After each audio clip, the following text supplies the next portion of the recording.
시청자 여러분 안녕하십니까? 뉴스7 신유만입니다.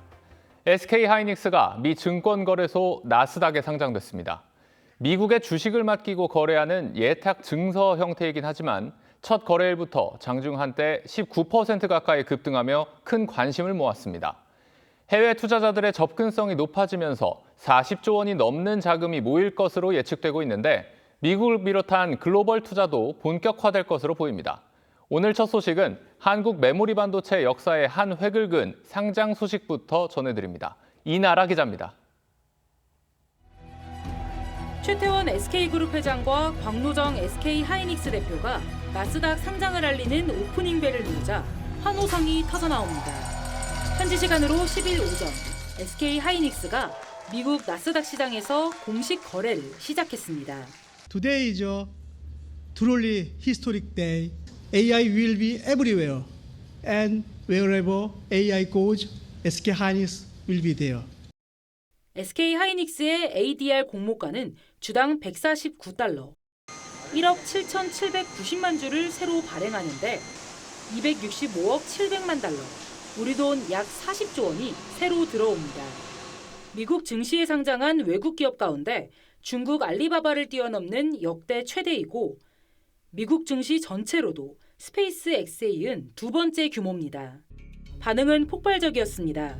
주당 170달러로 시작해 장중 한때 공모가 대비 19% 가까이 급등한 177달러까지 치솟았다가 오후 들어 상승폭을 일부 반납하며 168달러로 첫날 장을 마감했습니다.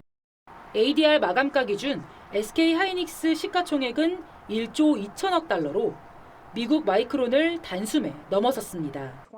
최태원 회장은 일각에서 제기된 HBM 수요 둔화 우려를 일축하며 자신감을 드러냈습니다. Everybody expected more chips, and even I announced that we're going to double up our capacity within 5 years. But yeah, all my customers said that that's not enough, man, and we need more. 최 회장은 미국 내 추가 메모리 공장 건설도 가능하다며 AI 분야에 수백억 달러 규모의 추가 투자도 예고했습니다. TV조선 이나라입니다. 외신들은 SK하이닉스 상장 소식을 전하며 AI 붐을 상징하는 역사적인 대비라고 평가했습니다. 하지만 앞으로의 전망은 엇갈리고 있는데요.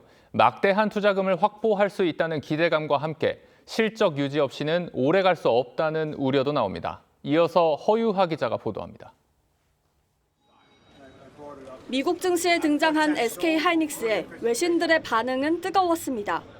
월스트리트 저널은 한국 메모리 반도체 제조사의 역사적인 대비가 증시를 흔들었다고 평가했고 로이터 통신은 반도체주 상승세가 다소 주춤했음에도 투자 열기가 여전하다는 점을 보여줬다고 치켜세웠습니다. 환전 부담이 사라진 외국 투자자들이 첫날에만 약 40조 원에 달하는 투자금을 쏟아내면서 기대감도 커졌습니다. 외국인 투자자들의 접근성이 매우 높아졌다라고 하는 거죠. 미국에서 이제 주가가 좋게 움직였다라고 하면 그게 이제 본주에도 영향을 미치겠죠. 글로벌 경쟁사와 동일한 조건에서 기업 가치를 평가받을 기회도 잡았습니다. 하지만 신중론도 만만치 않습니다.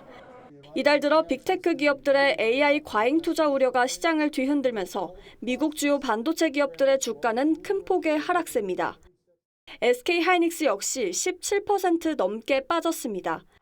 상장과 동시에 ADR 가격이 급등하긴 했지만 스페이스 X 상장 당시와 마찬가지로 기대감이 선 반영돼 상승세가 오래가지 않을 거라는 전망도 많습니다. ADR 상장에 대한 기대감들은 다 선반영된 걸로 보입니다. 빅테크 기업들이 실적이 예상보다 좀 저조하다고 나오면 반도체 고점론은 다시 한번 또 불거질 것 같습니다. 다음 주부터 ADR의 정규 거래가 시작되는 가운데 이달 말 있을 SK하이닉스의 2분기 실적 발표가 흥행의 분수령이 될 전망입니다. TV조선 허유합니다. 여고생 살해범 장윤기 사건과 관련한 검찰과 경찰의 수사가 윗선으로 향하고 있습니다. 경찰은 오늘 광주경찰청장 사무실을 비롯해 수사지휘부를 압수수색했는데요. 당시 수사를 담당했던 광주 광산서장과 형사과장은 피의자로 입건됐습니다. 김태준 기자입니다. 수사관들이 파란 박스를 들고 청사를 나섭니다. 경찰이 장윤기 사건 수사 비위 의혹과 관련해 광주경찰청을 압수수색했습니다. 청장실에서 어떤 자료 확보하셨어요? 지휘부가 증거인멸 했다고 보는 겁니까? 압수수색 대상엔 광주경찰청장과 수사부장 사무실, 광주 광산경찰서 서장실과 형사과장실 등이 포함됐습니다. 검찰이 장윤기 사건 수사 당시 광주 광산경찰서장이던 김모 경무관과 형사과장을 증거인멸과 공무상 비밀누설 혐의 피의자로 입건한 지 하루 만에 경찰도 지휘부를 정조준한 겁니다. 경찰은 이들의 컴퓨터와 사건 보고 자료 등을 확보해 장윤기에게 성범죄 목적 살인 혐의를 적용해야 한다는 수사관들의 의견이 반영되지 않은 이유 등을 집중 조사할 예정입니다. 현직 경찰관인 장윤기 아버지는 구속된 수사팀장을 비롯한 수사팀과 수십 차례 연락을 주고받았지만 최근 경찰이 제출한 휴대전화엔 녹음 파일이 모두 삭제됐던 것으로 알려졌습니다. 연일 논란이 이어지는 가운데 광주경찰청은 보도자료를 내고 장윤기 범행에 성범죄 목적이 있었는지 확인하지 않았다는 등 그동안 제기된 11가지 부실 수사 의혹에 대해 해명했습니다. 하지만 장윤기 아버지와 수사팀 간 유착 의혹에 대한 설명은 없었습니다. TV조선 김태준입니다. 장윤기 사건으로 경찰의 수사권 독점에 대한 우려가 커지면서 민주당 일각에서도 검찰 보안 수사권 폐지를 신중하게 검토해야 한다는 목소리가 잇따라 나오고 있습니다. 여성 단체들도 보안 수사권 폐지의 부작용을 지적하는 기자회견까지 예고했는데요. 다만 지도부는 보완 방안을 마련하겠다면서도 기존 입장을 바꾸진 않겠다는 뜻을 분명히 했습니다. 김창섭 기자가 취재했습니다. 민주당 법사위 소속 김남희 의원은 검찰의 보안 수사권 폐지에 여성 단체들의 우려가 크다고 전했습니다. 수사권 조정 이후 이미 사건 처리가 지연되면서 성범죄 피해자들이 장기간 고통을 겪고 있다며 경찰에만 모든 권한을 맡기는 것은 위험하다는 겁니다. 그러면서 김 의원은 사회적 약자들의 피해가 없는 형사사법제도 개편이 반드시 필요하다고 했습니다. 전국 청년위원장인 모경종 의원도 개혁의 칼끝이 범죄 피해자와 국민을 향해서는 안 된다고 했고 노무현 전 대통령 사위인 곽상원 의원도 경찰의 독점 수사권은 법 왜곡죄보다 더 큰 문제가 될 수 있다며 보안 수사권 폐지에 반대한다는 뜻을 분명히 했습니다. 당 지도부는 장윤기 사건의 전면 재수사 등 경찰 개혁을 강조하면서도 보안 수사권 폐지 방침을 바꾸진 않겠다는 뜻을 분명히 했습니다. 법제사법위원회 심사 과정에서 꼼꼼히 검토하여 두터운 보완 방안을 반드시 마련하겠습니다. 국민의힘은 검찰 해체는 괴물 경찰만 탄생시킬 것이라며 모두가 반대해도 민주당만 거꾸로 간다고 지적했습니다. 결국 사회적 약자들은 진실 규명은 외면된 채 잘못된 경찰의 수사로 피해를 볼 수밖에 없습니다. 한국 성폭력 상담소 등 6개 여성단체들은 오는 13일 보안 수사권 폐지 부작용을 지적하는 기자회견을 열 예정입니다. TV조선 김창섭입니다.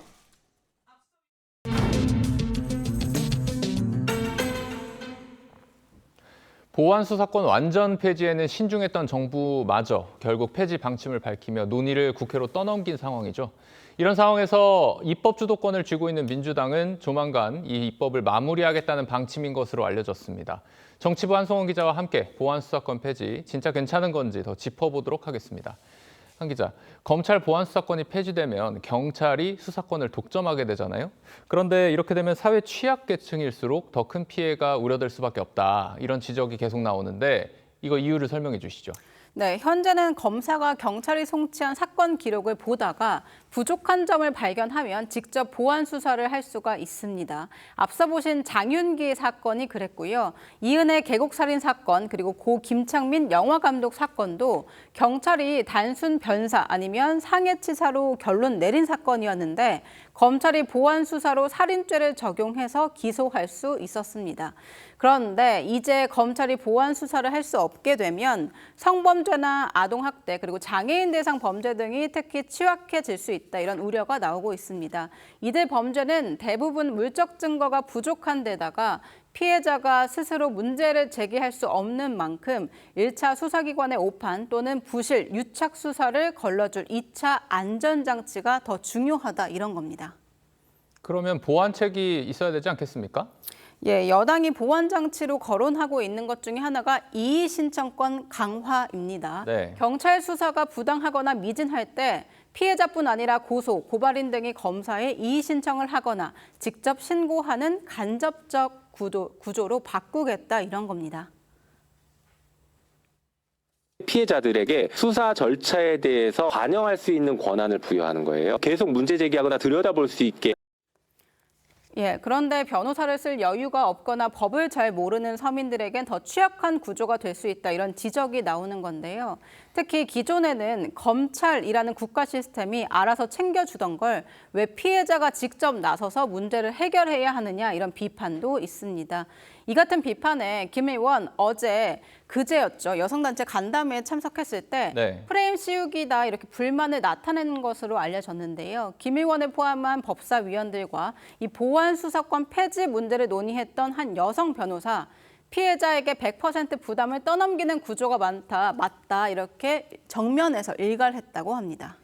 그러니까 이렇게 논란이 있는데도 민주당은 전당대회 전에 보안수사권 폐지 마무리하겠다는 거잖아요. 이거 시점을 왜 이렇게 잡는 겁니까? 네, 여당 이야기를 들어봤더니 검찰개혁의 빠른 완수 이런 명분을 내세우고 있긴 합니다.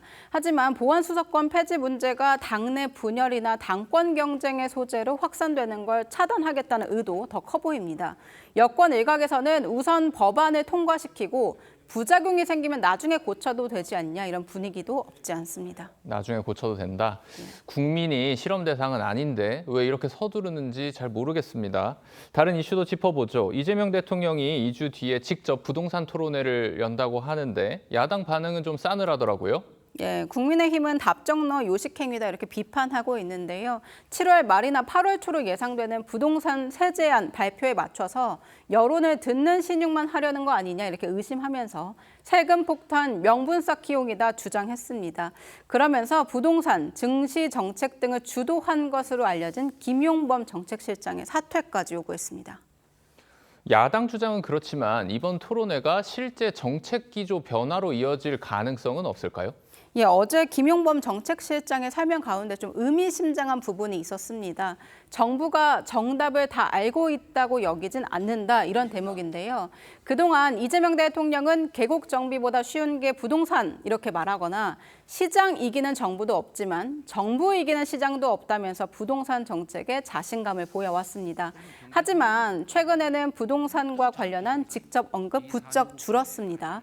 이 때문에 일각에서는 여론 수렴을 정책 기조 변화의 명분으로 삼으려는 거 아니냐, 이번 토론회를 통해서 그런 거 아니냐 이런 추측까지 나오고 있습니다. 실제로 어떨지는 좀 두고 봐야 되겠습니다만 부동산 가격 상승 또 전월세 대란 이런 정부의 정책 실패부터 인정하는 게 먼저가 아닌가 이런 생각이 듭니다. 한송원 기자 잘 들었습니다.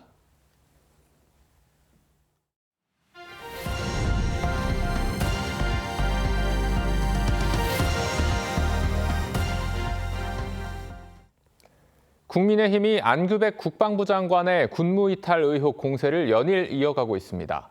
이번엔 안 장관의 병적 증명서와 대학 학적부에 기록된 제대 기록이 8개월가량 차이 나는 걸 재차 거론하면서 공문서 위조 가능성까지 제기했습니다.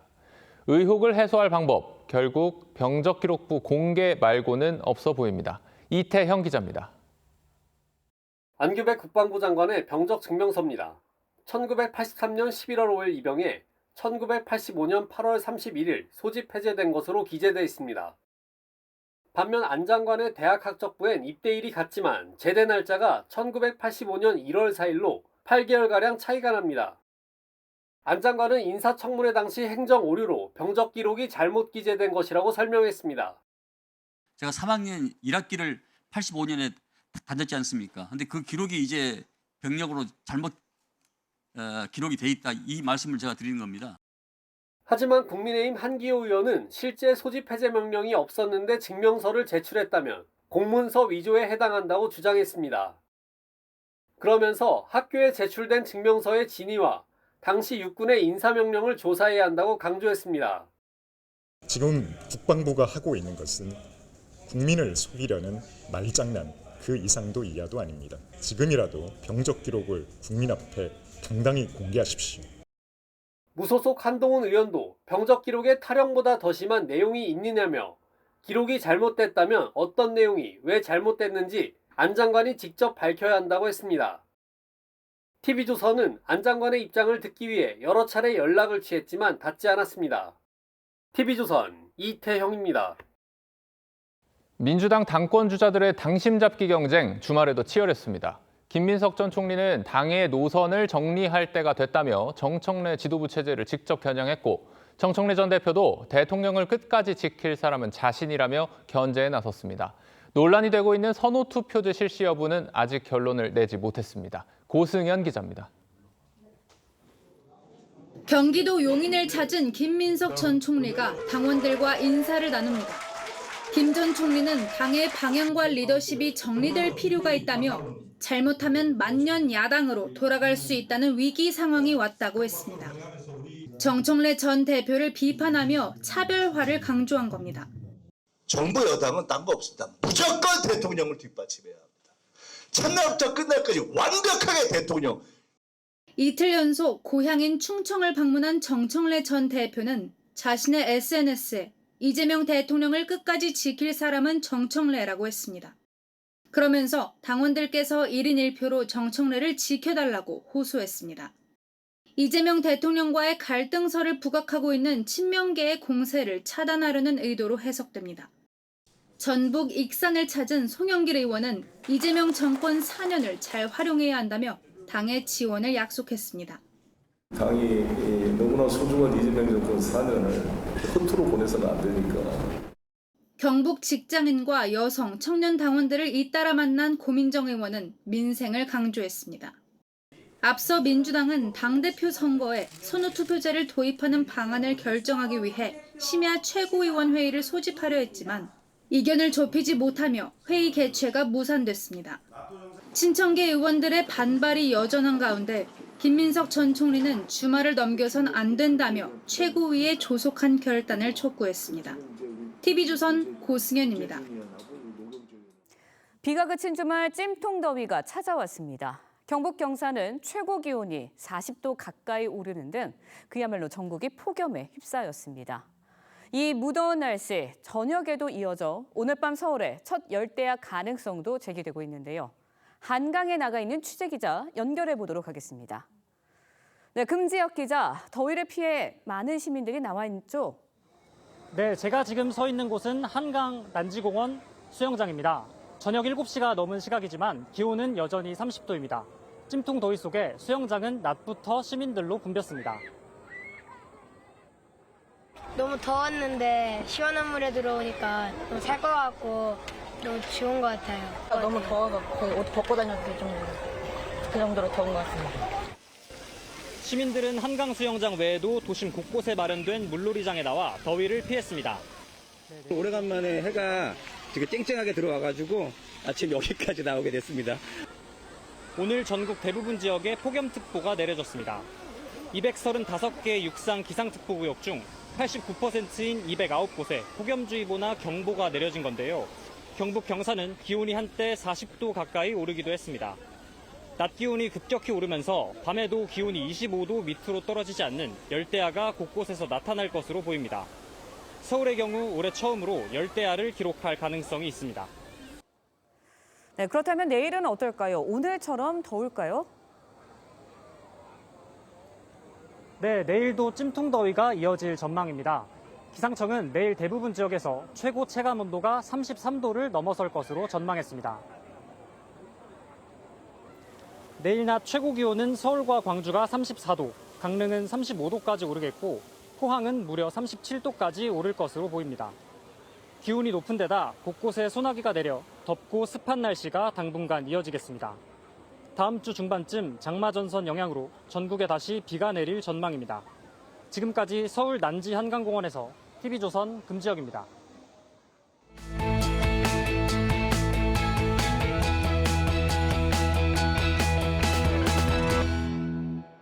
네, 요즘 K-트렌드의 흐름을 한눈에 볼 수 있는 곳 어디일까요? 명동이나 강남이 아닌 서울 성수동이라고 합니다. 20, 30대 젊은 고객들과 외국인들이 몰리면서 뷰티와 패션 브랜드의 각축장으로 떠오르고 있는데요. 여기에 식품과 금융, 통신업계까지 뛰어들고 있습니다. 트렌드 리포트 요즘, 오늘은 성수동을 찾아봤습니다. 구민성 기자입니다. 화장품 매장이 손님들로 북적입니다. 제품을 직접 발라보고 휴대전화로 가격도 비교합니다. 화장품 브랜드도 많고 조금 흔하지 않은 패션 브랜드도 많아갖고 좀 그런 거 즐기러 자주 오고 있습니다. 골목을 돌 때마다 새로운 매장이 나타납니다. 한 패션 플랫폼은 성수일 때에만 12개 매장을 운영합니다. 거리 곳곳을 브랜드 공간으로 채운 겁니다.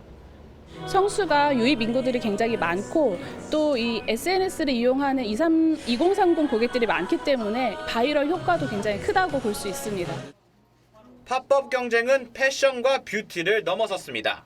편의점과 식품업체, 금융과 통신, 자동차 회사까지 체험 공간을 열고 있습니다. 소비자들은 제품을 체험하고 사진을 찍고 방문 후기는 다시 SNS로 퍼집니다. TikTok that Sansu is the place to be right. I would say it's very vibey, just because I think all the new pop-ups and stuff, there always seems to be something new here. 성수로 향하는 발길도 늘고 있습니다. 성수역 일대 하루 평균 유동 인구는 지난해 1분기 42,671명에서 4분기에는 47,246명으로 10.7% 증가했습니다. 상권 매출의 70% 이상이 20, 30대에서 나왔습니다. 임대료든가 이런 부담이 크긴 하지만 많은 고객들한테 우리 브랜드를 노출시키고 알릴 수 있다는 게 있기 때문에 신상품과 함께 팝업은 무조건 성수를 해야 된다는 게 법칙처럼 되고 있는 겁니다. 성수동이 거대한 쇼룸으로 변화하고 있습니다. TV조선 구민성입니다. 네, 조롱 응원 논란으로 출전 정지 6개월 중징계 처분이 내려진 배제고 야구부. 이대로라면 3학년 학생들은 사실상 대학 진학과 프로 진출이 어렵습니다. 배제고는 대한체육회에 재심을 신청했고 어제 법원에 징계 효력 정지 가처분도 신청했는데 배제고에 대한 징계 재심 여부 오는 20일 결정될 것으로 보입니다. 선처의 길이 열릴 수 있을까요? 여기에 포커스를 맞춰봤습니다. 한지은 기자입니다. 지난달 29일 배제고와 광주일고의 경기. 배제고 더가웃에서 조롱성 구호가 터져나옵니다.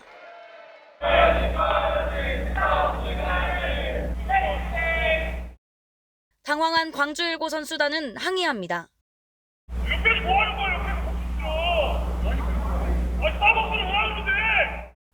대한야구 소프트볼협회는 지난 1일 배제고 야구부에 6개월 출전 정지 징계를 내렸습니다. 부적절한 응원 구호가 스포츠 정신에 반한다고 판단했습니다. 이대로라면 배제고는 봉황대기 등 남아있는 전국대회에 출전이 불가능합니다. 대학과 프로를 목표로 하는 3학년 선수들에게는 치명적입니다. 배제고 야구부 관계자와 선수들은 지난 6일 광주일고와 국립 5.18 민주묘지를 찾아 사과했습니다. 항상 마음속 깊이 반성하는 마음과 자세로 살아가겠습니다. 진심 어린 사과에 광주일고도 배제고 야구부에 대해 선처를 요청했습니다. 배제고 야구 학생들이 경기장 내에서 새롭게 출발할 수 있도록 가능한 행정적 역량과 지혜를 모아주시기 바랍니다. 민주화운동단체들도 5.18 정신은 배제가 아닌 포용에 있다며 선처를 호소했습니다. 배제고는 지난 8일 재심의 신청서를 냈습니다. 학생 선수 36명의 경위서도 함께 제출했습니다. 경위서에는 역사적 맥락을 모르고 스타벅스, 탱크데이 같은 구호를 외쳤다는 학생 선수들의 주장이 담겼습니다. 대한체육회는 오는 14일 소위원회를 거쳐 20일 열리는 공정위원회에서 배제고에 대한 징계 재심의 여부를 최종 결정할 방침입니다. 7월 20일 일정은 원래 있었던 공정인데 해서 이제 할지를 결정을 하는 거고요. 20일 회의에서 배제고 한 건이 상정돼 징계가 1개월 이하로 대폭 감경되면 배제고 야구부는 다음 달 6일 개막하는 봉황대기 야구대회에 출전할 수 있습니다. 한편 배제고는 어제 법원에 징계 효력 정지 가처분을 신청했습니다. 학교 측은 당시 응원 구호가 부적절했다는 점은 인정하지만 6개월 출전 정지 처분은 지나치게 무겁다는 입장입니다. TV조선 한지은입니다. 피습 자작극을 꾸민 혐의로 구속된 정의안 전 개혁신당 부산시장 후보가 치밀하게 범행을 계획하고 증거를 인멸하려 한 정황이 드러났습니다. 차량 블랙박스엔 범행 전후에 찍힌 영상만 삭제돼 있었는데요. 경찰은 조만간 정 씨 아버지 병원에 대해서도 강제 수사에 나설 예정입니다. 하동원 기자가 보도합니다. 부산의 한 헬스장. 내부엔 불이 켜져 있지만 문은 닫혀 있습니다. 정희안 씨의 공범인 헬스 트레이너가 운영하던 곳입니다. 지금은 주인이 바뀌었는데요. 경찰은 이곳에서 두 사람이 자작극을 모의하는 장면이 담긴 CCTV를 확보했습니다. 범행 하루 전 휴대전화를 보며 범행 장소를 물색하는 모습이 포착된 겁니다. 범행에 사용된 렌터카 블랙박스엔 범행 전후 영상만 지워져 있었고 인근 CCTV엔 공범인 헬스 트레이너가 차량에 묻은 음료 자국을 제거하는 장면도 찍혔습니다. 경찰 조사 결과 음료 테러 당시 상황을 사진으로 찍은 사람은 정 씨 아버지가 운영하는 병원의 계열사 직원이었습니다. 정 씨는 자작극을 벌인 뒤 아버지 병원에 입원해 뇌진탕 진단을 받았습니다. 후유증 방지 차원에서 이렇게 착용을 하고 있습니다. 경추에 조금 손상이 갔기 때문에 경찰은 조만간 정 씨 아버지가 운영하는 병원을 압수수색해 진단서 발급 경위와 계열사 직원들을 선거에 동원했는지 여부 등을 수사할 방침입니다. TV조선 하동훈입니다.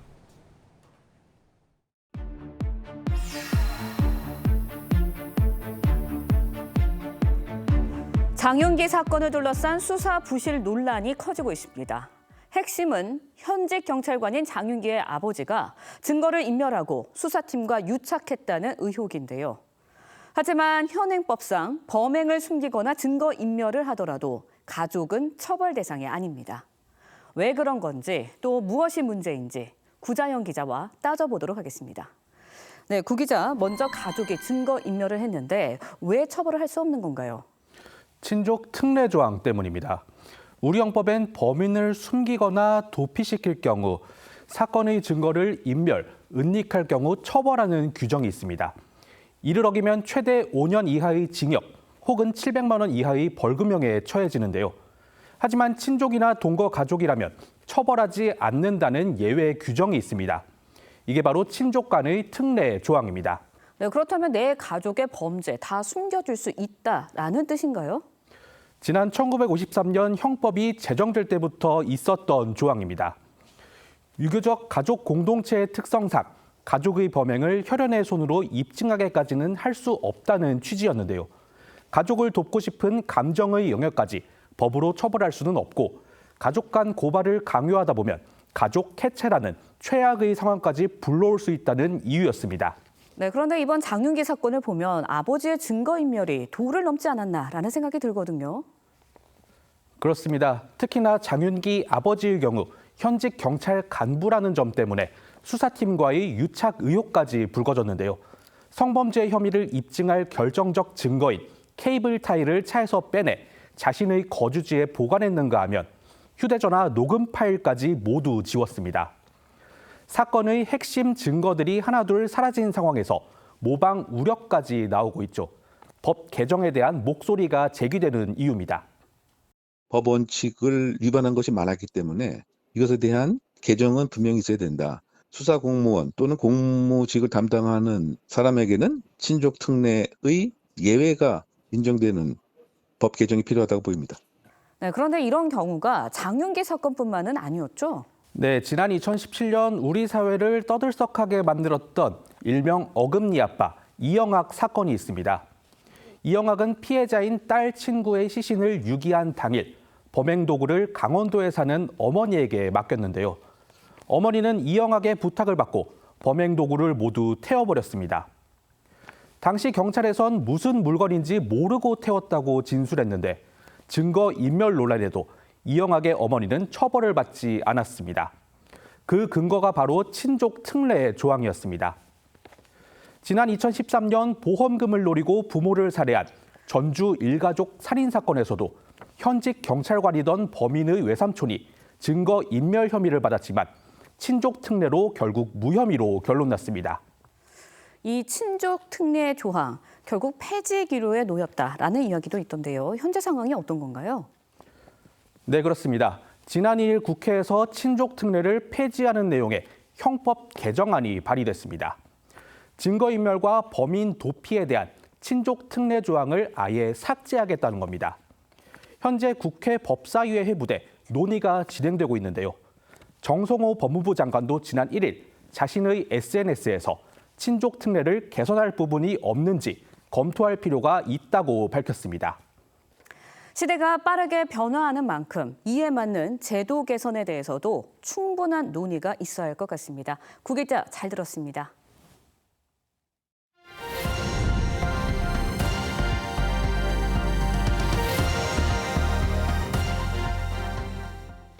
김태효 전 국가안보실 1차장이 밤사이 구속됐습니다.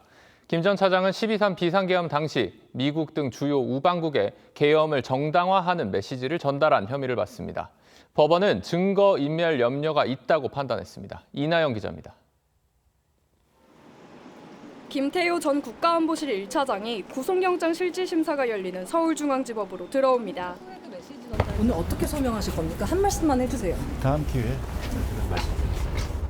비상계엄 선포 직후 미국 등 주요 우방국에 계엄 정당성을 홍보한 혐의로 영장이 청구된 건데 서울중앙지법은 증거인멸 염려가 있다며 구속영장을 발부했습니다. 당시 전달된 메시지엔 자유민주주의 수호를 위해 헌법 테두리 안에서 정치적 시위를 한 것이란 취지가 담긴 것으로 전해졌습니다. 의혹이 처음 불거졌을 때 김 전 차장은 전면 부인했습니다. 완전한 허위라고 봅니다. 시점과 내용이 전부 거짓입니다. 종합특검은 구속된 김 전 차장을 상대로 윤 전 대통령의 지시가 있었는지 등을 확인할 계획입니다. 계엄 정당화 메시지를 외국에 전파한 것이 잘못된 행위라는 것이 명백해졌다고 봅니다. 특검은 안보실로부터 계엄 정당화 문건을 받은 국정원이 미국 CIA의 관련 내용을 설명했다는 의혹과 관련해 조태용 전 국정원장과 홍장원 전 국정원 1차장도 수사하고 있습니다. TV조선 이나영입니다. 법무부 검찰미래위원회 진상조사단이 지난달 출범했죠. 이재명 대통령 사건 공소 취소를 위해 만들어진 단체라는 의혹을 받고 있기도 한데요. 최근 조사단이 관계기관에 대장동 재판을 포함해 아직 확정 판결이 나지 않은 사건들의 기록을 달라고 신청했습니다. 대법원은 불허한 반면 중앙지검이 기록을 제공하기로 했습니다. 검찰 안팎 개선, 위법이란 비판이 나옵니다. 이광희 기자입니다. 검찰미래위 진상조사단은 이재명 대통령 관련 사건 등 총 7건에 대한 조사를 진행 중입니다. 국민적 의혹이 있는 사건들이고 일반 형사 사건에 관련해서는 그게 문제된 바가 없었지 않습니까? 조사단은 이 중 대장동 등 5건을 수사했던 중앙지검의 수사 기록 제공을 요청했고 중앙지검이 자료를 넘기기로 했습니다. 중앙지검은 여느 진상조사와 달리 취급할 이유가 없다며 대검 지침에 따른 것이라고 했습니다. 진상조사단이 필요한 기록을 수집할 수 있도록 최근 새로 만든 내부 지침이 근거라는 겁니다. 검찰 안팎 개선, 법률에 근거가 없어 위법이라는 지적이 나옵니다. 서울고검 공봉숙 검사는 법이나 시행령도 아닌 지침을 근거로 수사나 재판 기록을 내주는 건 부적절을 넘어 위법 행위라고 했습니다. 또 다른 검사도 조사단이 수사 기록을 가져갈 수 있는 건 감찰의 경우만 가능하다고 했습니다. 진행 중인 재판 기록을 달라고 하는 것이기 때문에 재판에 개입할 여지가 상당히 큰 거거든요. 조사단은 지난 2일 대법원에 김용전 민주연구원 부원장 재판 기록을 신청했지만 대법원은 불허했습니다. TV조선 이광입니다. 제9호 태풍 바비가 대만과 중국, 일본 오키나와를 강타했습니다. 중화권에서 31년 만에 가장 센 태풍이라고 합니다. 태풍의 영향으로 남태평양 섬들이 초토화됐고 특히 필리핀에서 산사태가 발생해 인명피해가 컸습니다. 이정민 기자의 보도입니다. 주민들이 맨손으로 흙더미를 파내며 생존자를 찾습니다. 마을 전체가 흙탕물에 잠긴 곳도 있습니다. 9호 태풍 바비로 인해 발생한 산사태로 필리핀 남부 민다나오 섬에서만 15명이 숨지고 6명이 실종됐습니다. 태풍은 곧바로 대만과 일본 오키나와 해상 사이로 북상해 대만 동북부를 강타했고 내일 새벽 중국 푸젠성 북동쪽 대륙에 상륙할 전망입니다. 최대 1m의 폭우를 동반한 31년 만의 최강 태풍 상륙에 대만은 바짝 긴장했습니다. 灾难难以避免，但是自己要去多做一些事前的准备比较重要。 하렌현을 포함해 동부 해안과 산악지대 주민 14,000명이 대피했고 27,000가구가 정전됐습니다. 앞서 태풍 마이삭으로 수십 명이 숨진 중국도 연이은 태풍의 초비상입니다. 해안가 상점들은 유리창과 출입문을 2중, 3중으로 고정했습니다. 固定不住的话，我们就预防它的一个风来了一个掀翻。然后玻璃门的话，我们有用木条的一个加固，门口的话也是一样的有沙袋器，预防它的一个海水或者雨水的一个倒灌。 오키나와 등의 최고 등급 경계령이 내려진 일본에서도 18,000가구가 정전되고 항공편 수십 편이 결항돼 승객 26,000명이 고립됐습니다. TV조선 이정은입니다. 네, 폭염과 사투를 벌이고 있는 유럽 상황도 짚어봅니다. 스페인 남부에서는 40도가 넘는 기록적인 폭염에 대형 산불까지 덮쳤습니다. 최소 12명이 숨진 것으로 확인됐는데 강한 바람에 피해는 더 커질 것으로 보입니다. 윤태윤 기자입니다. 불길이 무서운 기세로 산 능선을 따라 번져나갑니다. 시커먼 연기는 하늘을 뒤덮습니다. 소방 헬기와 공군 비행기도 불을 끄기 위해 안간 힘입니다. 40도를 넘나드는 살인적인 폭염에 강한 바람까지 불어 불길이 쉽게 잡히지 않습니다. Que pueda tener su origen en tendido eléctrico muy importante y todo eso a una velocidad extraordinaria. 지난 9일 밤 스페인 남부 안달루시아에서 발생한 산불로 지금까지 최소 12명이 숨졌습니다. 타버린 차 안에서 발견된 사망자도 있었습니다. 1,000명 넘게 대피하는 과정에서 부상자도 잇따랐고 23명이 실종됐습니다. 산림과 농지 3,200헥타르 이상이 순식간에 잿더미로 변했습니다. Está fatal, es una ruina. No ya solo por el monte, sino por los muertos que van ya y por todo lo que va. 최근 몇 년간 스페인은 잦은 폭염에 시달려왔습니다. 낮 최고 기온이 40도를 넘어서는 무덥고 건조한 날씨가 이어지면서 산불에 취약한 환경이 만들어졌습니다. 유럽 산불 정보 시스템은 지난해 스페인에서만 산림 39만 3천 헥타르 이상이 산불로 소실된 것으로 집계했습니다. TV조선 윤태윤입니다. 이란이 핵시설을 복구하는 정황이 위성사진으로 포착됐습니다. 중동 지역의 긴장감이 다시 고조되는 모습인데요. 미국과 이란은 협상의 문은 열어두면서도 서로에 대한 압박 수위 끌어올리고 있습니다. 임유진 기자입니다. CNN이 공개한 이란의 한 군사단지 위성사진입니다. 현지 시간 7일 촬영된 사진은 레미콘 트럭으로 추정되는 차량이 눈에 띕니다. 6월과 비교해보면 공습으로 뚫린 구덩이를 가렸던 임시 덮개도 사라졌습니다. 종전 MOU 체결 이후 이란이 핵시설을 복구하는 정황이 포착된 겁니다. Experts told CNN this was likely a violation of the terms signed with the US, which required Iran to maintain the status quo. 양측은 대화 가능성은 열어두면서도 신경전을 이어갔습니다. 트럼프 대통령은 휴전은 끝났다는 입장을 거듭 확인했습니다. I think it's over. I don't want to deal with them anymore. They're scum. You know what scum is? They're scum. They're sick people. 또 자신에 대한 암살 시도가 있을 경우 이란 전역을 완전히 파괴하겠다고 경고했습니다. 이란도 정면으로 맞섰습니다. 갈리바프 이란 의회 의장은 항복은 없다며 미국이 다시 도발하면 전면적인 방어전에 나서겠다고 했습니다. راه به جایی نمیبرید. ما اهل عقب کشیدن و کوتاه آمدن نیستیم. 새 최고 지도자 모스타바가 부친 하메네이 추모식을 열 거란 전망이 나오면서 공개석상에 과연 모습을 드러낼지에도 관심이 쏠리고 있습니다. TV조선 임유진입니다. 세계 최대 규모의 다트 대회가 인천 송도에서 열렸습니다. 올해로 16년째인 이번 대회에 세계 각국의 프로와 아마추어 선수 4천여 명이 모여 집중력을 발휘했습니다. 윤재민 기자가 다녀왔습니다. 선수들의 손을 떠난 다트핀이 관역의 중앙, 일명 불스아이에 연거푸 적중합니다. 세계 최대 규모의 다트 대회인 K-다트 페스티벌이 송도에서 열렸습니다. 이번 대회엔 17개 나라를 대표하는 프로 선수 500명과 아마추어 선수 3,500명 등이 참가했습니다. 전 세계에서 가장 큰 대회이지 않을까 싶어요. 그래서 오늘 대회 우승을 위해서 거의 한 3개월간 열심히 준비했습니다. 최대 규모의 국제대회의 명성이 말해주듯 각 국가 유명 프로 선수들도 대부분 이번 경기에 참가했습니다. Win selection today, of course, and tomorrow I hope win the individual. 선수들은 이틀간 국가대항 단체전과 개인전을 치릅니다.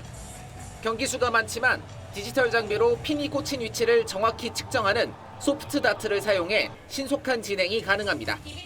소프트 다트는 핀의 끝부분이 플라스틱이라 안전하고 점수를 기계가 자동으로 계산해서 초보자들도 쉽게 즐길 수 있습니다. 이번 대회 경쟁 형식은 정확히 501점을 먼저 만들어야 하는 제로원과 다트판의 일부분만 사용해 경쟁하는 크리켓 종목입니다. TV조선 윤재민입니다.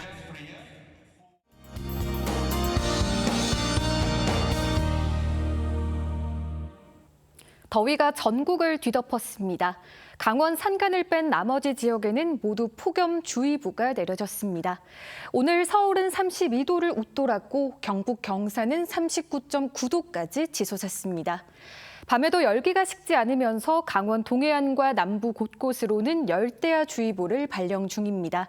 낮에는 폭염이, 밤에는 열대야가 기승을 부리겠습니다. 내일 아침부터 전남과 경남 서부, 제주는 비를 뿌리겠고요. 오후에는 내륙 곳곳에 소나기 구름이 발달하겠습니다. 내일 아침 기온 서울 25도, 강릉 26도로 밤사이 열대야 현상이 나타나겠고요. 내일 한낮 기온 서울 34도, 대구 35도까지 오르겠습니다. 당분간 찜통더위가 이어지다 다음 주 화요일 전국에 비가 내리면서 누그러질 전망입니다. 날씨였습니다. 7월 11일 토요일 뉴스7 마칩니다. 내일 뵙겠습니다. 고맙습니다.